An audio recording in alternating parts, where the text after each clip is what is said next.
দিব্য অধরামৃত পান কত লীলা বিস্তারিত থাকে। সেবার কবিরাজ গোস্বামী যখন বলছেন গোবিন্দ লীলামৃতে শ্রীকুণ্ডের যে শোভার বর্ণনা, परितो मणि सोपाना बलिभि परिवेष्टितम चतुर्भि मणि संबद्ध तीर्थे दृक्षु सुशोभितम। আমাদের শ্রীকুণ্ডের চারিপাশে না যে সিঁড়িগুলি দেখা যাচ্ছে, এইগুলি এরকম নয়, দিব্য রত্নময় মণিমাণক্যের দ্বারাই নির্মিত এই সোপানগুলি চারিপাশে। যেই মণি এই জগতে পাওয়া যায়, সেই স্বরূপের অপ্রাকৃত স্বরূপ তো সেই রকম তাদের শৃঙ্গারও ঠিক সেই রকম। মণিময় 8টা বেদিকা আছে চারিপাশে শ্রীকুণ্ডে, প্রত্যেকটা দিকে 2টি করে বেদিকা আছে। আর যেই বেদিকার মধ্যে সুন্দর সুন্দর স্বর্ণ এবং মণি মানবকের দ্বারা খচিত, আর তার চারপাশে ওই বেদির চারপাশে সুন্দর সুন্দর পুষ্প উদ্যান, সুন্দর সুন্দর। আর এই আমাদের রাধাকুণ্ডের চারিপাশে বৃন্দাবনেশ্বরীর অষ্টসখীর 8টি কুঞ্জ আছে। উত্তর দিকে ললিতানন্দ কুঞ্জ, ঈশান কোণে বিশাখানন্দ কুঞ্জ, পূর্বে চিত্রানন্দ কুঞ্জ, অগ্নিকোণে ইন্দুলেখার কুঞ্জ, দক্ষিণে চম্পকলতার কুঞ্জ, নৈরিতে রঙ্গদেবীর সুখদ কুঞ্জ, পশ্চিমে তুঙ্গবিদ্যার কুঞ্জ, বায়ুকোণে সুদেবী সুখদ কুঞ্জ। আর প্রত্যেকটি কুঞ্জের মধ্যে আর এত সুরম্য বেদিকা, বন, উপবন, এমন ভাবে যে গোবিন্দকে কি করে সুখ দেওয়া যায় এইটি। তার মধ্যে হিন্দোল কুট্টিম আছে। কুট্টিম শব্দের অর্থ হচ্ছে কুটির, কুট্টিম। হিন্দোল কুট্টিম আছে যেখানে রাধা গোবিন্দের দিব্য লীলা নিরন্তর হয়। মাধবানন্দ কুঞ্জ আছে যেখানে মাধবী পুষ্প এবং পদ্মফুল সুন্দর রূপেতে বিকশিত আছে। সে রাধাকুণ্ডে নানা পদ্মফুল, শ্রী শ্যামকুণ্ডে নানা রকমের পদ্মফুল, শ্বেত পদ্মফুল, রক্ত পদ্মফুল, নীল পদ্মফুল, স্বর্ণ পদ্মফুল এই শ্রীকুণ্ডে বিরাজিত। চক্রবাক রাজহংস নিরন্তর কলরব করছেন, যেই কলরব বৃন্দাবনেশ্বরীর মনকে সবসময় হরণ করছে। সেই রাধাকুণ্ডের তটে সেই ঈশান কোণের সুপ্রসিদ্ধ মদন সুখদা কুঞ্জ বিরাজমান আছে। কি তার শোভা! চারিপাশে বৃক্ষ এমন ভাবে শ্রীকুণ্ডের সেই জলকে নিরন্তর স্পর্শ করছেন, নিরন্তর স্পর্শ করছেন। আচ্ছা, যেরকম রাধাকুণ্ডের চারিপাশে 8 জন সখীর কুণ্ড আছে, সেরকম শ্যামকুণ্ডের চারিপাশেও শ্যামসুন্দরের 8 জনের সখার কুণ্ড আছে। এখন রাধাকুণ্ডে তো বৃন্দাবনেশ্বরীর সঙ্গে দিব্য রসকিনী লীলা হয়, তো অষ্টসখার যদি কুঞ্জ থাকে তাহলে তো কি করে হবে? বলছে না না, প্রিয় নর্ম সখার কুঞ্জ, প্রিয় নর্ম সখা। গোবিন্দের 8 জন যে প্রিয় নর্ম সখা আছেন তাদের কুঞ্জ আছে রাধাকুণ্ডের চারিপাশে। সুবল, মধুমঙ্গল, উজ্জ্বল, অর্জুন, গন্ধর্ব, বিদগ্ধ, তুঙ্গ, কৌকিল, দক্ষ, সনন্দন, এই 8 জনের এই প্রিয় নর্ম সখা 8টি কুঞ্জ, আর প্রত্যেকটি কুঞ্জের মধ্যে গোবিন্দের সঙ্গে আর বৃন্দাবনের শরীর দিব্য লীলা হয়। আর জানেন, নিত্যং স্নাত্র শালীভি কুণ্ডেস্মিন বিপুলাগ্রহা কৃষ্ণ পাদাব্জ মাধবিক পানীয় কৃষ্ণবৎ প্রিয়। শ্যামকুণ্ডের বায়ুকোণে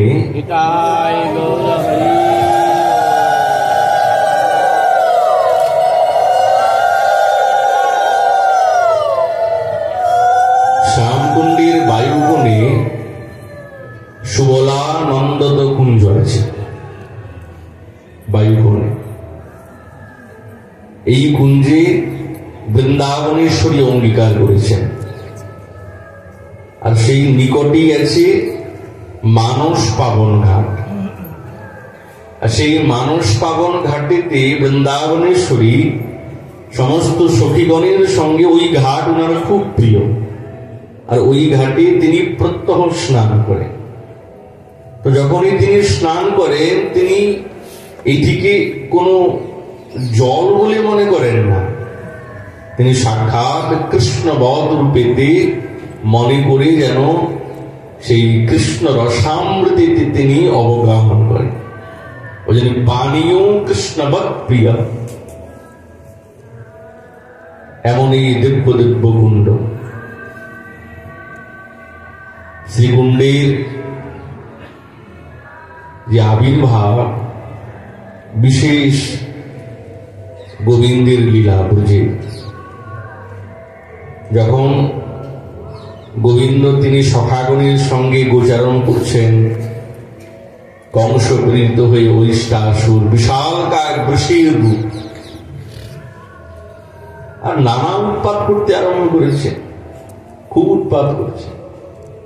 মধুমঙ্গল বলছে, ভাই গাই, এই দেখ কত বড় বৃষ উৎপাত করছে।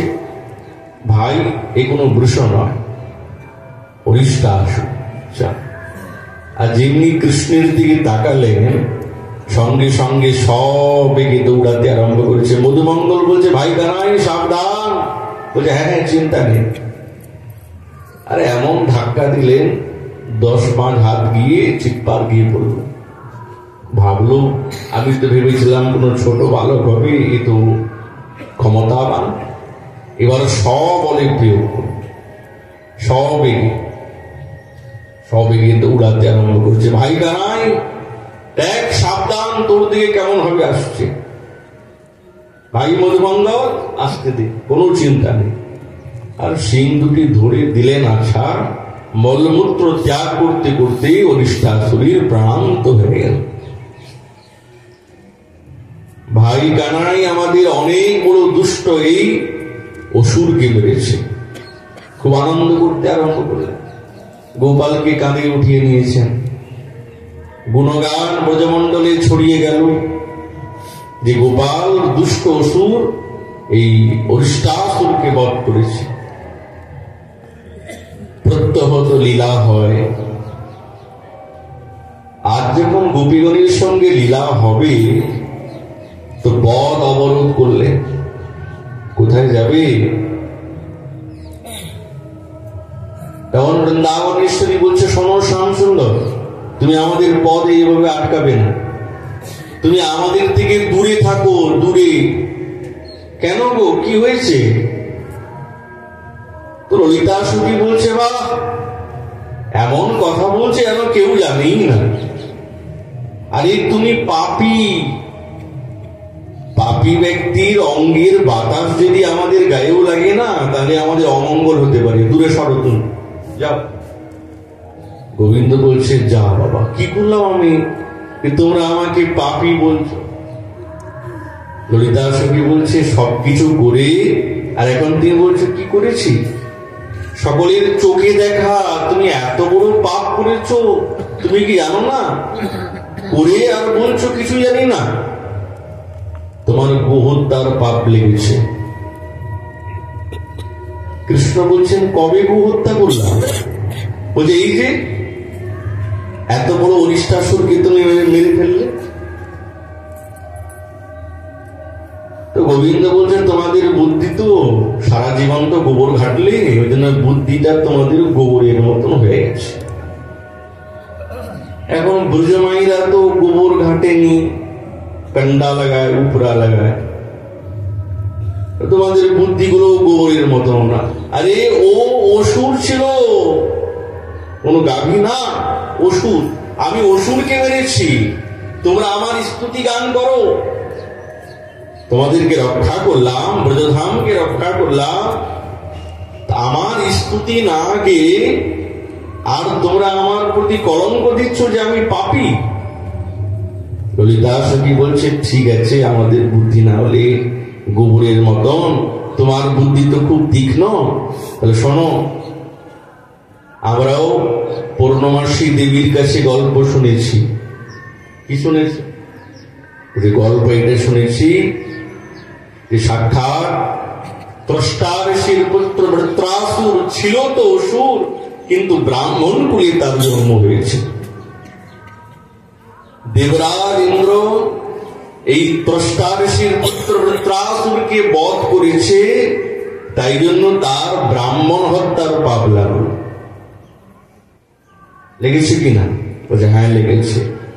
আর শোনো, 1 বছর পদ্মের নলীর মধ্যে বসে সূর্যের কিরণের দ্বারা তিনি প্রায়শ্চিত্ত করেছিলেন।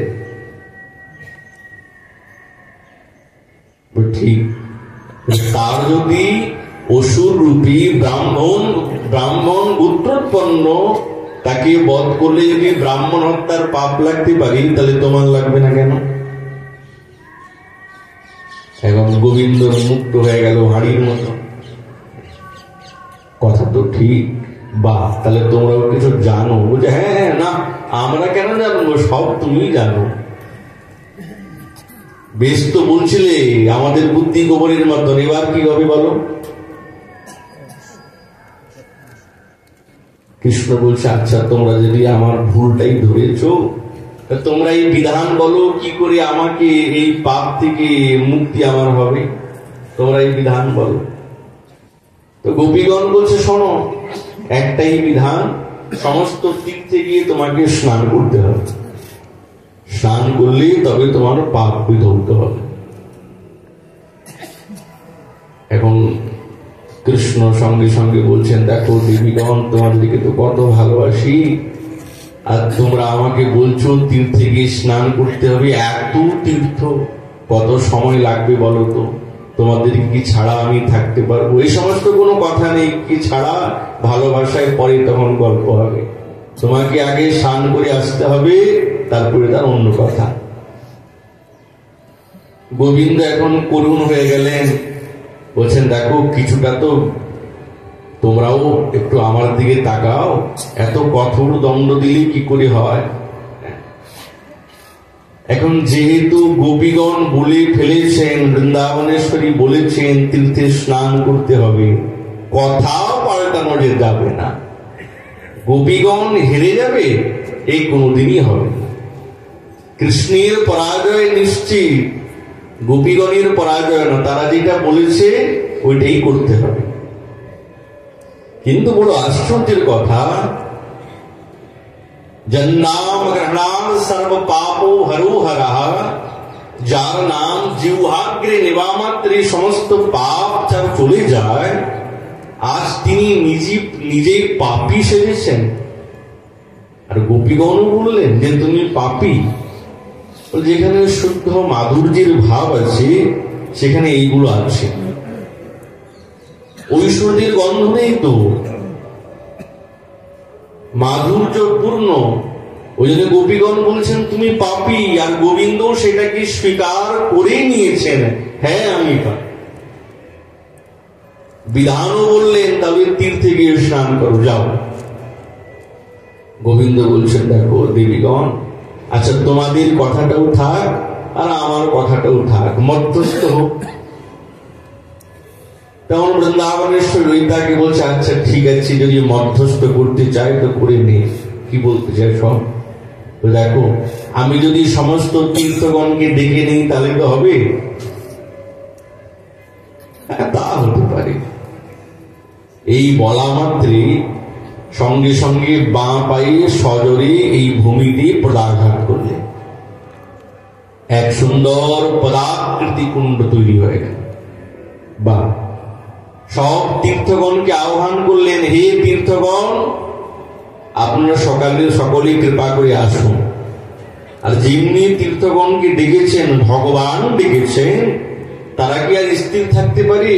গঙ্গা, কাবেরী, নর্মদা, সোন, ভদ্রেলা, যত তীর্থ আছে, কেবল এই ব্রহ্মাণ্ডে নয়, অন্য অন্য ব্রহ্মাণ্ডেও যে সমস্ত তীর্থগণ আছে, যাদের অনুসন্ধান পাওয়া যায় না, তারা সেই ওই পদাকৃতি কুণ্ডের মধ্যে এসে উপস্থিত।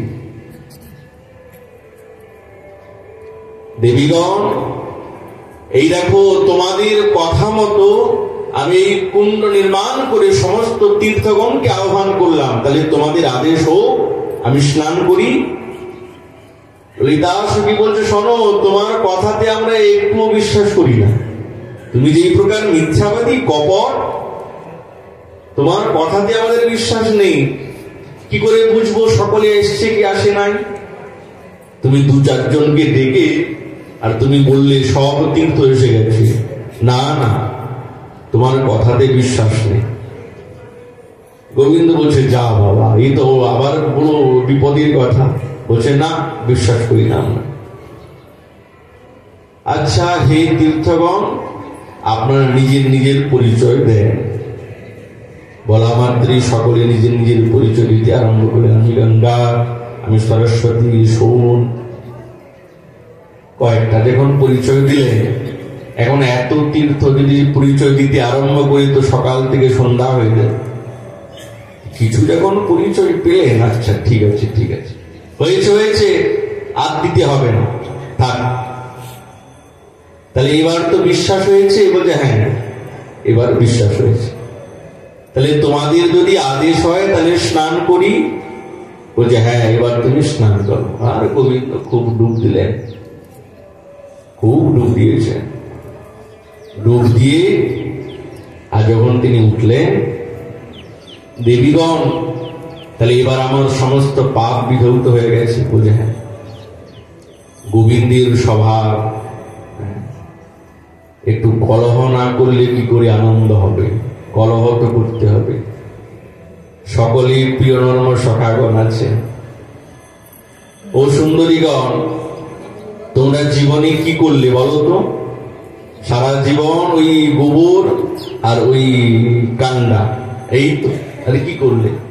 দেখো কত সুন্দর কুণ্ড তৈরি করলাম। তোমাদের যদি জলের দরকার হয় তাহলে আমার এই কুণ্ড থেকে জল নেবে, কোনো কর নেব না। বৃন্দাবনেশ্বরী দেখছে, বাবা এবার একটা কুণ্ড তৈরি করে একবারে বুক এত চওড়া করে চলছে, পৌরুষত্ব দেখাচ্ছে। হ্যাঁ, আমাদের কাছে। ললিতা, ও বিশাখা, হ্যাঁ বলো রায়, দেখলে তো একটা কুণ্ড তৈরি করে আর নিজের কেমন পৌরুষত্ব দেখাচ্ছে। চল আমরাও কুণ্ড তৈরি করব। ললিতা কানে কানে বলছে, রায় তুমি তো বললে কুণ্ড তৈরি করবে, তোমার কাছে কি আছে? একটা কুণ্ড তৈরি খনন করতে গেলে তো জ্ঞাতি চাই, ফাবলা চাই, পরাগ চাই, কত কিছু সরঞ্জাম চাই। কি আছে তোমার কাছে? হ্যাঁ, তো বৃন্দাবনেশ্বরী বলছে, আরে পাগলি, কি বলছিস? আমাদের কাছে সব আছে, চল সকলের কঙ্কন গুণ খোল, আমাদের কঙ্কনের দ্বারাই আমরা এই কুণ্ড মৃত্তিকা খুলব। সকলে নিজের নিজের কঙ্কন খুলেছে। বৃন্দাবনেশ্বরী তার সে রত্নময় কঙ্কন, ললিতা, বিশাখা, যত সখীগণ আছেন কঙ্কনগুলি খুলেছেন। আর অরিষ্টাসুরের পদাঘাতে না একটা গর্ত হয়ে গেছে, ওই গর্তটাকেই খুলতে আরম্ভ করেছেন। এইদিকে গোবিন্দ দাঁড়িয়েছেন তটে, সঙ্গে সুবল, মধুমঙ্গল, অর্জুন আছে। সুবল বলছে, ভাই দাঁড়াই, দেখলে তো কুণ্ড খুঁড়তে লেগেছে। গোবিন্দ বলছে, আরে কঙ্করের দ্বারা কি কুণ্ড খোলা যায়? তোর বুদ্ধি খারাপ হয়েছে, কঙ্করের দ্বারা খোলা যায় না, কতটা খুলবো দেখি। সুবল বলছে, যদি খুলে ফেলে? তো গোবিন্দ বলছে, আরে খুললে হবে কি, জল পাবে কোথায়? তবু তো আমারই শরণাপন্ন নিতে হবে। সব সখাগণ তাকিয়ে দাঁড়িয়ে আছেন, প্রিয় নর্ম সখাগণ আছে। খুলতে খুলতে খুলতে খুলতে আর কিছু সময়ের মধ্যে সুন্দর একটি কুণ্ড তৈরি হয়ে গেল। সুবল বলছে, দেখলে তো ভাই, কুণ্ড তৈরি হয়ে গেছে, এবার কি হবে? গোবিন্দ বলছে, আরে কুণ্ড তৈরি হোক না, জলের জন্য তো আমার কাছে আসবে, মাগবে। যখন দেখছে সখীগণ কিছুই বলছে না, তো গোবিন্দ উপযাচক হয়েই বললেন, ও সুন্দরীগণ, কুণ্ড তো বেশ ভালোই হয়েছে, জল পাবে কোথায়? আমার কাছ থেকে জল নিয়ে নাও, ধার দিয়ে দেব। বৃন্দাবনেশ্বরী বলছে, শোনো শ্যাম সুন্দর, আমার এই পবিত্র কুণ্ডে তোমার ওই পাপ ধোয়া জল ঢোকাবো না। তাহলে জল পাবে কোথায়? মধুমঙ্গল বলছে, ভাই কানাই, তুমি তো জলের জন্য বললে, ওরা তো নিষেধ করে দিল, এবার কি হবে? নিষেধ করুক না, জল পাবি কোথায়? আসতে তো আমার কাছেই হবে। গোবিন্দ বলছেন, জল পাবি কোথায় তোমরা? বৃন্দাবনেশ্বরী বলছেন, আমার এত সখী আছে, এক কলসি করে যদি মানসী গঙ্গা থেকে জল আনে না, তো আমার কুণ্ডটা ভরে যাবে। তবু তোমার ওই পাপ ধোয়া জল আমরা নেবও না, ছোবও না। গোবিন্দ জানেন, সর্ব কার্যে পটিয়েসি, সব পারে। যারা কঙ্কনের দ্বারাই যদি কুণ্ডন খনন করতে পারলো, তো তারা ওই মানসী গঙ্গা থেকে কলসিতে করে জল এনে কুণ্ডকে পরিপূর্ণ করতে পারে। যখন দেখলেন এই অবস্থা, তীর্থগণ মনে মনে ভাবছেন, আমাদের তো বহু আশা যে শ্রী রাধা কুণ্ডে এই ব্রজধামে বাস করতে চায়, কিন্তু রাধারানীর কৃপা ছাড়া তো এই ব্রজধামে বাস হবে না। রাধারানীর কৃপা চাই, ঠাকুরানীর কৃপা ছাড়া এই ব্রজধামে বাস হয় না। তারা সকলেই গোবিন্দের কাছে প্রার্থনা করলেন, হে প্রভু, আমরা যে জন্ম জন্মান্তর কল্পকল্পান্তর তপস্যা করলাম, সাধনা করলাম এই ব্রজ প্রাপ্তি করার জন্য, সেইটি কি আমাদের ভাগ্যে জুটবে না? আমরা কি ঠাকুরানীর কৃপা পাবো না? গোবিন্দ বলছে, শোনো, বৃন্দাবনেশ্বরী বড় করুণাময়ী, তার মতন দয়াময়ী আর কেউ নেই, আর কেউই নেই। তোমরা সকলেই তার শ্রীচরণ প্রান্তে আত্মসমর্পণ করো, আমার দৃঢ় বিশ্বাস তিনি নিশ্চয়ই কৃপা করবেন। সমস্ত তীর্থগণ যখন বৃন্দাবনের শ্রীচরণে বারংবার বন্দনা করলেন, হে বৃন্দাবনেশ্বরী, হে কুঞ্জেশ্বরী, হে রাধা ঠাকুরানী, হে দয়াময়ী, তুমি কি আমাদের শ্রীচরণে আমাদেরকে স্থান দেবে না? আমরা কি পাবো না? এতই অযোগ্য আমরা। ঠাকুরানীর মন বিগলিত হয়ে গেল। ঠাকুরানীর হৃদয় তো একবারে কোমল, বলছে, কেন দেব না? তোমরা আমার প্রিয় নাগরীর সমস্ত পাপকে বিধৌত করেছ, অতএব তোমরা আমার প্রিয়। সঙ্গে সঙ্গে ওই মধ্যিকালে একটি মাটির দেয়াল ছিল, সঙ্গে সঙ্গে বিভেদ হয়ে গেল, আর শ্যাম কুণ্ডের জল রাধা কুণ্ডের মধ্যে প্রবেশ হলো, কলহন্ত হয়ে গেল। যে কলহটা আরম্ভ হয়েছিল রাধা গোবিন্দের দিব্য মিলন এবং দিব্য আনন্দ উৎসব হল। সেই রাধা কুণ্ড, শ্যাম কুণ্ড, যেইটি কুণ্ডাকৃতি ঠিক, কিন্তু সাক্ষাৎ রাধা রানী হচ্ছেন রাধা কুণ্ড, সাক্ষাৎ শ্যাম সুন্দরী হচ্ছেন শ্যাম কুণ্ড, কোনো প্রভেদ নেই। যখন মহাপ্রভু সন্ন্যাস গ্রহণ করে যখন বৃন্দাবন ধামে যাত্রা করেন, আমাদের আচার্যগণ বলছেন, দোহার উজ্জ্বল মধুর যে রস বর্ণ বিপর্যয়, রহস্য লাগিয়া ভক্ত সুখ দিয়া আছে সর নাম ধরি। যে কারণ ভক্ত সর করি ব্যক্ত, সেই রসে করিয়া স্নান, কৃষ্ণের কৃপায় রাধা সম প্রেম লাভ করে ভাগ্যবান। সর মানে রস, রসের বর্ণ বিপর্যয় করলে সর হয়, সর মানে সরোবর। কিন্তু সাক্ষাৎ বৃন্দাবনেশ্বরী এই রসাকৃতি রূপেতে বিদ্যমান, রসাকৃতি রূপেতে। মহাপ্রভু যখন বৃন্দাবনে যাত্রা করেন সর্বপ্রথম, তখন সঙ্গে বলভদ্র ভট্টাচার্য ছিলেন। এই মতো মহাপ্রভু নাচিতে নাচিতে আরিড গ্রামে আসি বাহ্য হইল আচম্বিতে। আরিড গ্রাম, আগে এই স্থানটার নাম ছিল আরিড গ্রাম। অরিষ্টাসুর নিহত হয়েছে তো নাম হয়েছে আরিড গ্রাম। রাজা বজ্রনাথ তিনি ভগবানের যত রাধা গোবিন্দ যত লীলাভূমি আছে, সব লীলাভূমির তিনি সেই সেই লীলা অনুরূপে নামকরণ করেন, সেই সেই অনুরূপে। ওই জন্য অরিষ্টাসুর বধ হয়েছে বলে এই স্থানটার নাম রাখলেন আরিড গ্রাম। কিন্তু কিচ্ছু নেই। মহাপ্রভু এসেছেন প্রায় 550 বছর আগে রাধাকুণ্ডে আরিড গ্রামে, তখন কিছু নেই।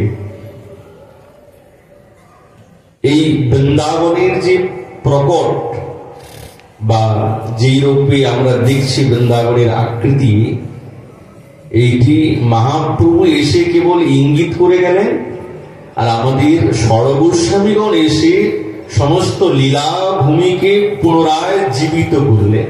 সে বিগ্রহ প্রতিষ্ঠা বলুন, সপ্ত দেবালয় বলুন, সব কিন্তু আমাদের আচার্যগণই করলেন, নাহলে কিছুই ছিল না, কিছুই ছিল না। আর সেই সঙ্গে সঙ্গে পুষ্টি মার্গের অষ্টছাপ কবিগণ এখানে এসে ভজন করলেন। আগে রাধাকুণ্ড বলে কিছুই ছিল না। মহাপ্রভু যখন আসেন বাহ্য হলেন, ভাবিতে এসেছেন তো। আরিতে রাধা কুণ্ড বার্তা লুটল পুছে লোকস্থানে, কেহ নাহি জানে সঙ্গের ব্রাহ্মণও না জানে।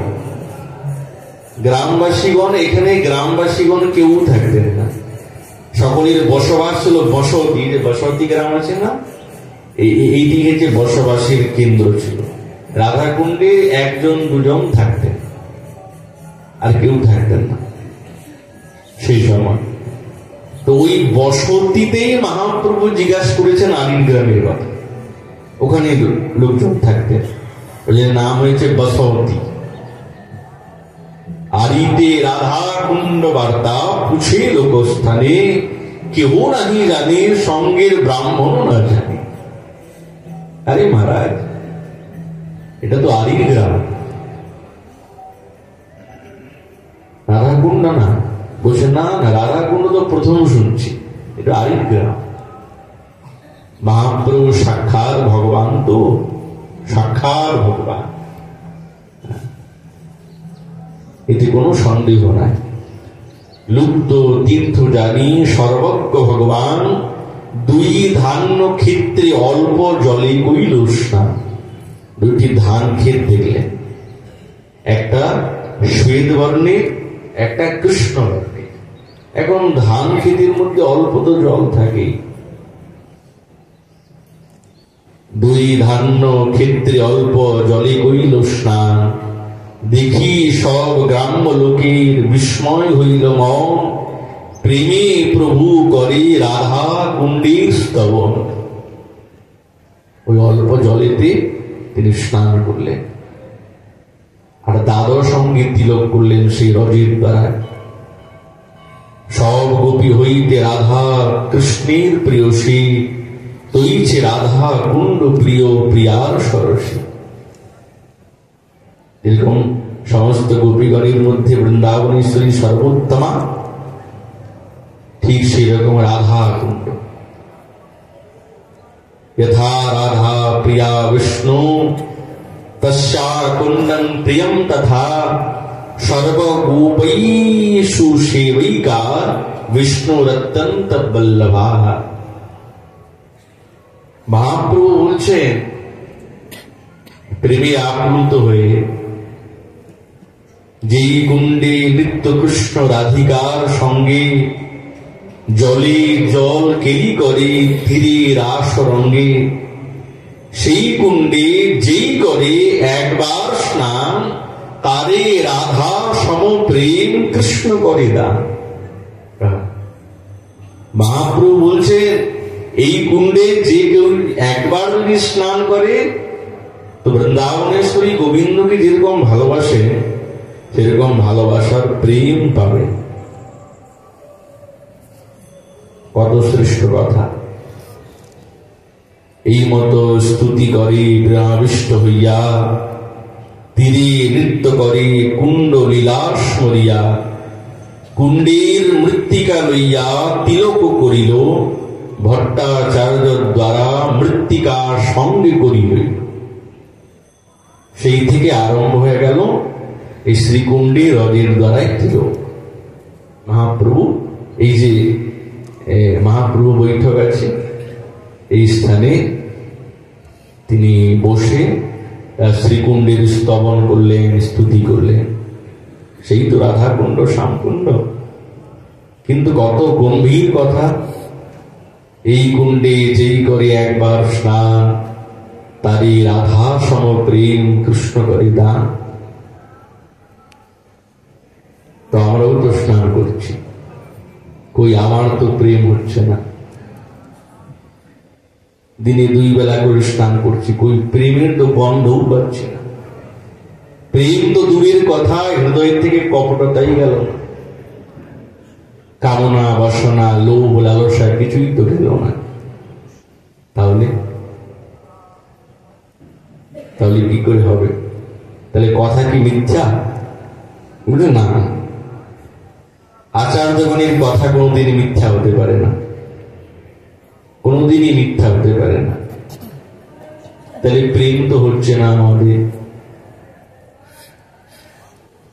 কেউ কাউকে না বলে আমরা নিজেরা নিজেকে তো বলতে পারি, क्या প্রেম মেলা हमको, প্রেম পেয়েছি আমি, আমার তো হলো না। কপটতাই যায় না, বিষয় বাসনা যায় না, ভোগ বিলাস গেল না। তাহলে যে মহাপ্রভু বলছেন, এই কুণ্ডে যেই করে একবার স্নান, তারে রাধা সম প্রেম কৃষ্ণ করে দান। কত গম্ভীর কথা! প্রেম আজও হয়, যার হয় তার হয়ই না, যার হচ্ছে না এটা আমার দোষ, আমার দোষ। শ্রীকুণ্ডে স্নান করে বহু আচার্যগণ এবং বহু মহানুভবগণ প্রেম পেয়েছে, তারা সাধনা করেছে। যারা শ্রীকুণ্ডকে দর্শন করেছেন পূর্বে, সেই রাধাকুণ্ড শ্যামকুণ্ডের পরিবেশ এবং তার যে মধুময় বাতাবরণ কেমন ছিল বলুন তো? আজ থেকে 30 বছর 40 বছর আগে আমরাই দেখেছি রাধাকুণ্ডের চারিপাশে না বড় বড় বৃক্ষ ছিল, বড় বড় বৃক্ষ, বড় বড় বৃক্ষ ঝুঁকে পড়ছে শ্রীকুণ্ডের জলে। এখন তো একটাও গাছ নেই, কেবলমাত্র অট্টালিকাময় হয়ে গেছে। শ্রীকুণ্ডের মাধুরী এবং মহিমা গোবিন্দ লীলামৃতে আচার্য পাদ বর্ণনা করেছেন। আহা, সাধক যেই রাধাকুণ্ড শ্যামকুণ্ড দেখছে এটা বাহ্য স্বরূপে, তাহলে সেই রাধাকুণ্ডের এবং শ্যামকুণ্ডের অপ্রাকৃত মধুময় রূপ দেখব কখন? যেদিন সাধুগুরু বৈষ্ণবের কৃপা হয়ে যাবে, যেদিন মায়ার আবরণ খুলে যাবে, সেদিন দেখবেন এই রাধাকুণ্ড বাস্তবিক মধুময়। চারিপাশে বন, কুঞ্জ, উপবন বিরাজিত আছে। যারা প্রাচীন মহাত্মাগণ, যেরকম আগে আমাদের সিদ্ধ কর্তা বাবাজি মহারাজ, কুঞ্জ বিহারী দাস বাবাজি মহারাজ, শ্রী সুবল দাস বাবাজি মহারাজ, শ্রী শ্রী জয়ন্তাই দাস বাবাজি মহারাজ, আরো যে সমস্ত প্রাচীন মহানুভবগণ ছিলেন, তোমরা বলতেন এই রাধা কুণ্ডে চারিপাশে এত মনোরম, কোনো শব্দ নেই। তারা সবসময় শ্রীকুণ্ডে বসে লীলা স্মরণ করতেন। এই কুণ্ডে বসে লীলা স্মরণ, একবারে নীরব। কুণ্ডের এইরকম পরিবেশ তো ছিল না। আগে তো চারিদিকে বেদিকাও ছিল না। এই প্রথম শ্রীকুণ্ডের সংস্কার করান শ্রীপাদ রঘুনাথ দাস গোস্বামী চরণ। তো উনি দেখলেন যে কুণ্ডে জল নেওয়া হয়, স্নান করতে বলে অসুবিধে, যদি একটু বাঁধানো যেত তাহলে খুব ভালো হতো।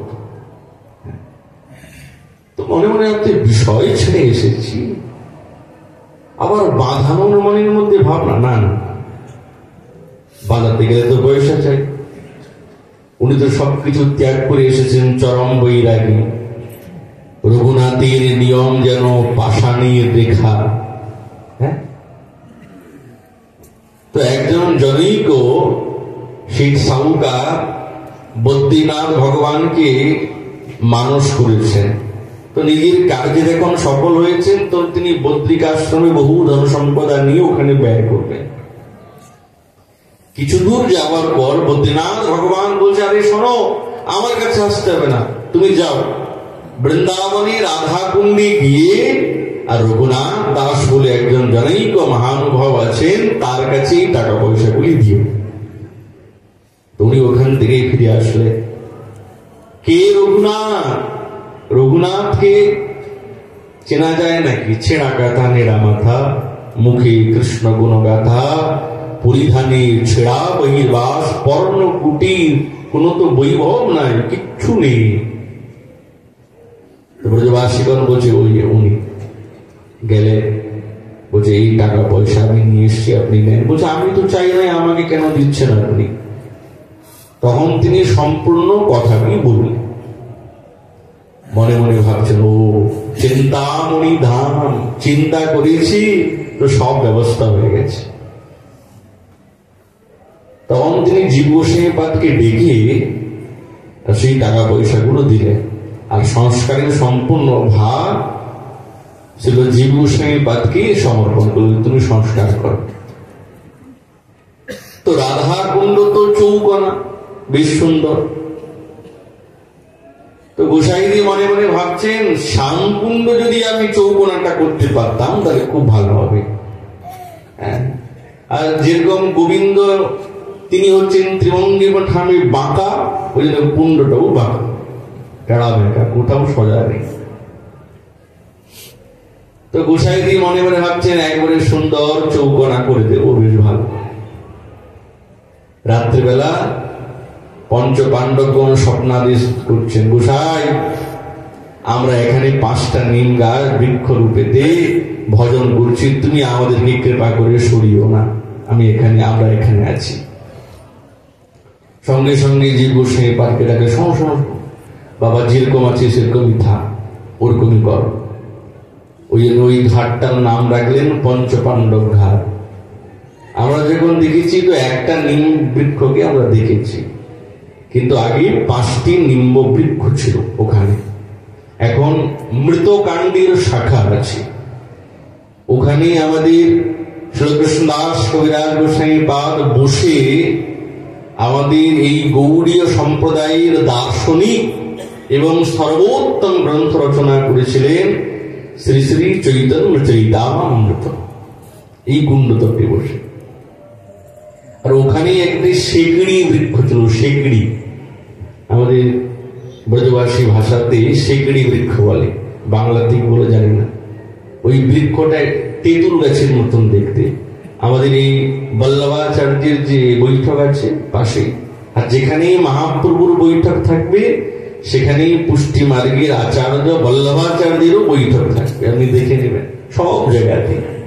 কেন যেখানে যেখানে মহাপ্রভু গেছেন সেখানে সেখানে উনিও গেছেন দর্শন করতে সেই স্থানটাকে। পাশে পাশেই ওনার বৈঠকটা আছে।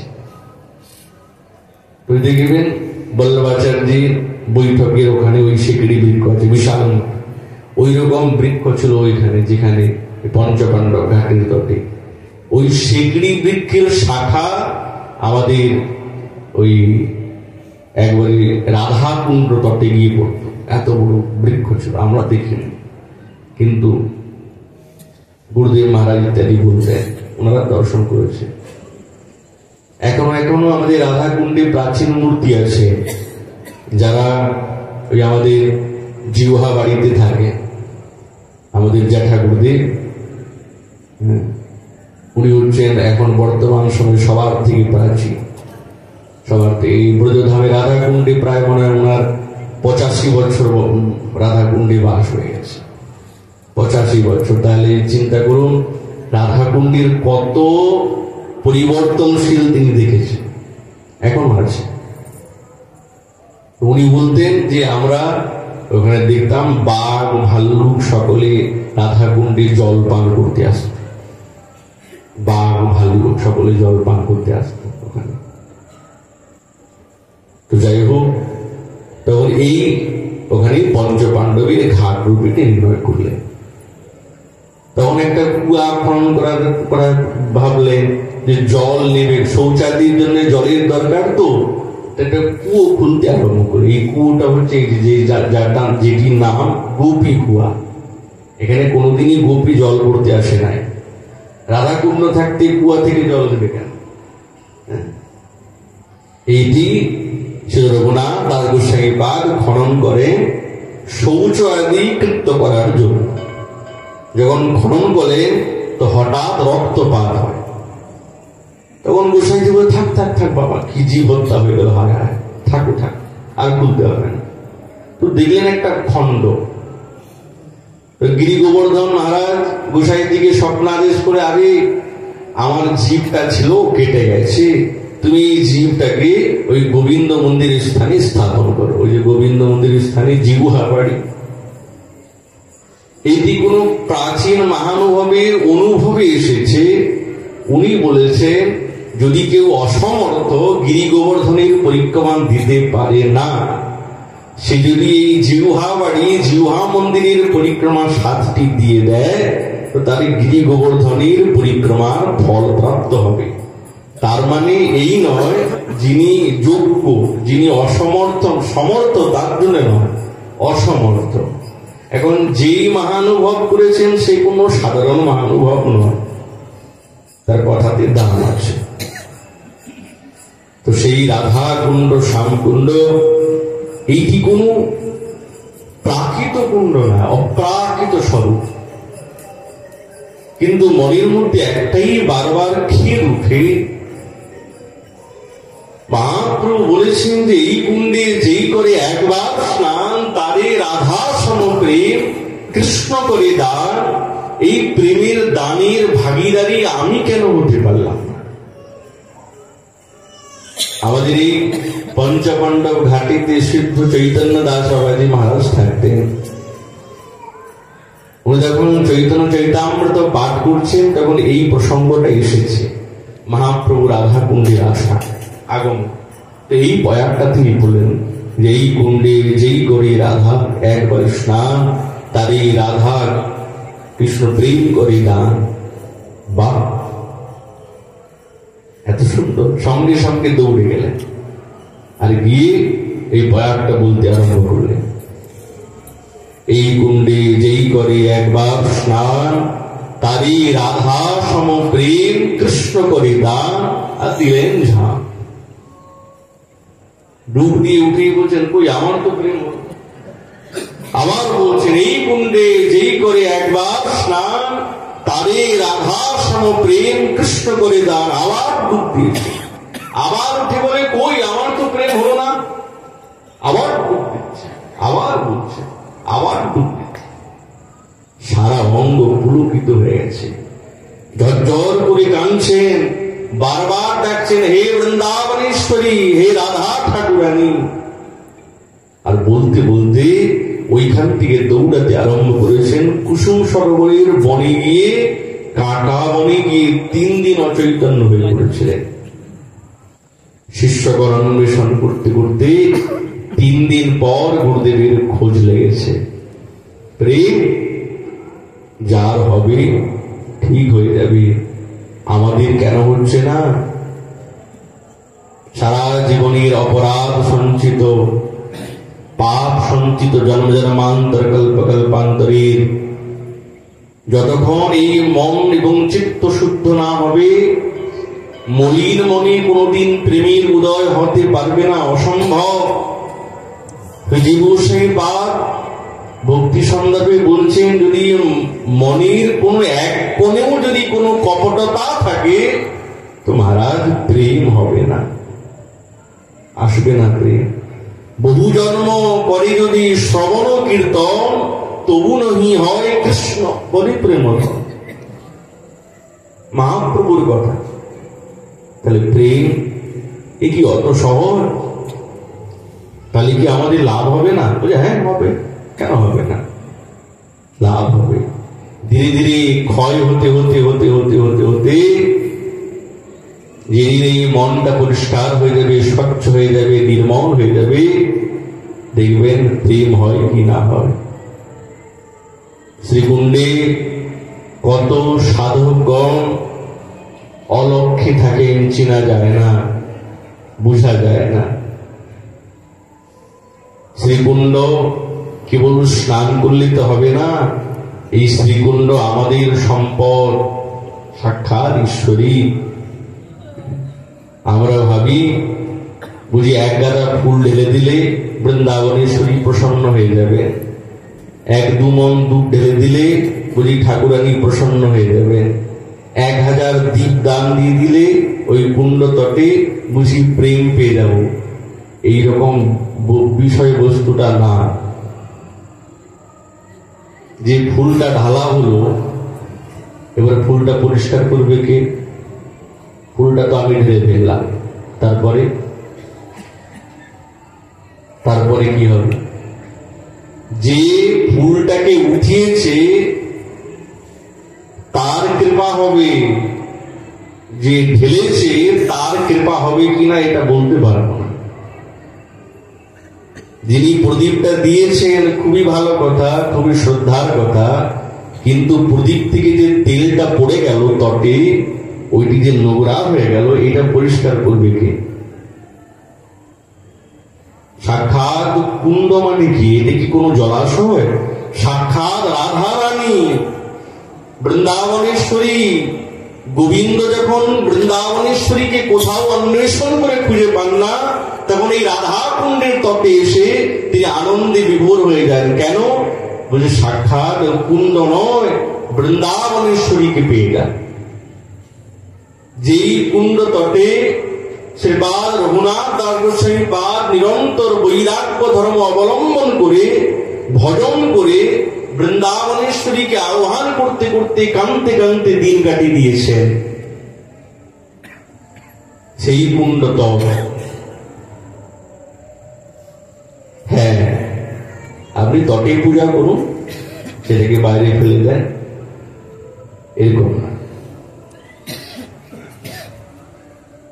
এই মোর বাসস্থান, এই মোর স্থিতি, শ্রীকুণ্ড বিহনে মোর আর নাহি গতি।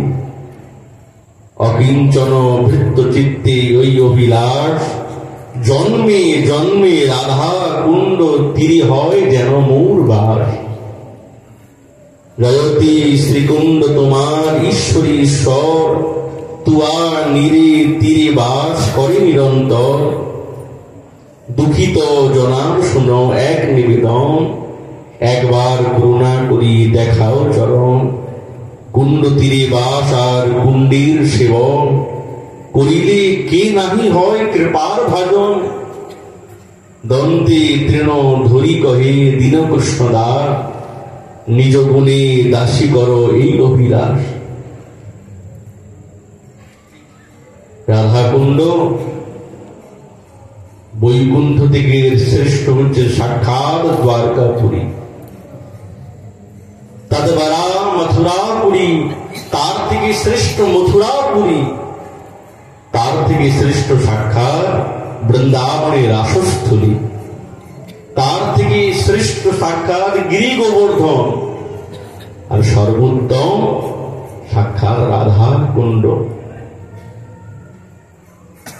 ওই জন্যে কামনা বাসনা মনের মধ্যে অনেক, কিন্তু একটাই কামনা, হে বৃন্দাবনেশ্বরী, শ্রীকুণ্ডের প্রতি একটাই প্রার্থনা, যেই প্রার্থনা আমাদের শ্রীপাদ রঘুনাথ দাস গোস্বামী চরণ করছেন, যে আমি স্নান নয়, আমি এই প্রেম রসেতে ডুবতে চাই। স্নান নয়, স্নান তো করি, স্নান নয়, সাক্ষাৎ প্রেমময়ী তো, এই প্রেম রসেতে আমি অবগাহন করতে চাই, যার দ্বারায় আমার এই মনটা প্রেমময় হয়ে যায়। শ্রীকুণ্ডের মহিমা তো অগাধ অগাধ। আজ আমাদের মধ্যরাত্রিতে শ্রীকুণ্ডের স্নান, তো সকলের কাছে বিশেষ প্রার্থনা যে আপনারা একটু বিলম্ব করে গেলেও কোনো অসুবিধে হবে না, কেননা বহু ভক্তজনের সমাগম হয়েছে, তো ওই জন্য প্রশাসন থেকে বিশেষ নির্দেশ করে দিয়েছেন, আমাদেরকে বলেছেন যে আপনাদের কাছে সংবাদটা পৌঁছাক। ওই জন্যে ওই একই সময়ে স্নান করতে হবে, এইটি যাদের কামনা বাসনা আছে। আমাদের তো একটাই কামনা, সেবা অভিলাষ মাগিনার উত্তম দাস, একটাই অভিলাষ। ওই জন্যে একটু সময়ের অতিক্রম হয়ে গেল কোনো দোষ নেই, কেননা দুর্ঘটনা থেকে সাবধান ভালো। ওই জন্য সকলের সাবধানের সঙ্গে কি ব্যবস্থা করেছেন সেই ব্যবস্থা অনুরূপে আমাদেরকে স্নান করতে হবে।